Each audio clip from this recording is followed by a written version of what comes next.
si paraqitet situata nga rreshjet këtu në qarkun e Fierit? Në fakt nga monitorimi që i kemi bërë pothuajse gjithë natën dhe në orët e para të mëngjesit, për fat keq vjosa është duke rritur goxha prurjet nga të dyja degët e saj.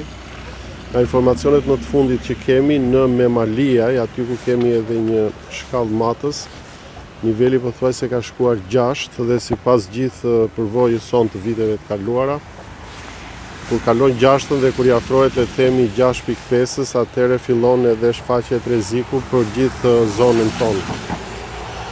Sigurisht është dhe ajo koha që nevojitet prej 5-6 orësh, që prurjet këtu pastaj të fillojnë të kapin maksimumin, por ajo që dua të theksoj është fakti që ndoshta kemi ardhur momentin që duhet të fillojmë të sensibilizojmë, duhet të fillojmë të njoftojmë njerëzit, kryesisht banorët që janë le të themi pranë vjosës dhe që përgjithsisht edhe nga vitet e kaluara kanë pasur probleme. Ndoshta nëpërmjet jush do doja t'i bëja thirrje të gjithë atyre që të fillojnë të evakojnë në radh parë le të themi baktit që mund të kenë në përstanet e tyre afër vjosës dhe pastaj sigurisht gradualisht duke marrë masa edhe për ndonjë oriendi apo sende të ndryshme që mund të kenë të vetat.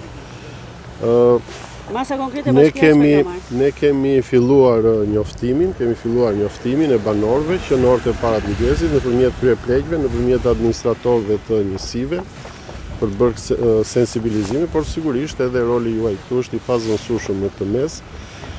Jemi në monitorim të situatës, e gjithë bashkia është në emergjencë të plot.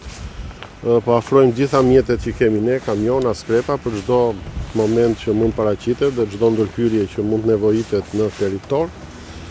Besojmë dhe shpresojmë që me masat që dhe investimet që kemi bërë gjatë gjithë këtyre viteve, sigurisht nuk do të kemi ato për masa le të themi që ka pasur në shumë vite të shkuara. Por ende nuk mund ta themi me siguri nëse vjosa do të dalë apo jo, por më mirë të marrim masat sigurisht. Cilat janë pikat më të nxehta që pritet që të dalin? Po padyshim nisur nga praktika e viteve të shkuara, fshatrat këtu ku jemi afërsisht, pra qoftë nga krau i Vlorës, qoftë nga krau i Fierit, fshati Ferrat, fshati Novosel, dhe pastaj sigurisht ndofta për shkak ose duke u nisur nga niveli i prurjeve që për momentin nuk e përcaktojmë dot, ndofta edhe diçka pjesa e poshtme, le të themi në fushat e Darzezës. Domethënë këto janë pak a shumë pikat e rrezikut, ndërsa pjesa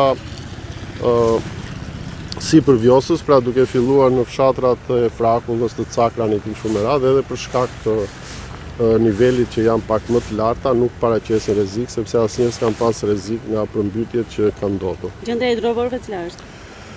Besoj hidrovorët janë punë, kanë ditë që janë punë, sepse kjo situatë është lajmëruar që javës që shkoi, padyshim hidrovorët janë punë. Nuk kemi pas edhe ndërprerje energjie për fat mirë në zonën tonë, ndryshe nga disa zona të tjera të vendit që me që kemi mësuar ka pas edhe ndërprerje të vogla të energjisë elektrike. Kështu që besoj hidrovorët janë punë, por padyshim që tek vjosa nga përvoja që kemi ne ka edhe një sër faktorësh të tjerë, duke niveli i prurjeve po se po, por padyshim edhe ndoshta drejtimi i erës, niveli i fryrjes së detit si ndikon le të themi në grykderdhjen e vjosës e kështu me radhë. Por le të shpresojmë që situatën do ta kalojmë mirë.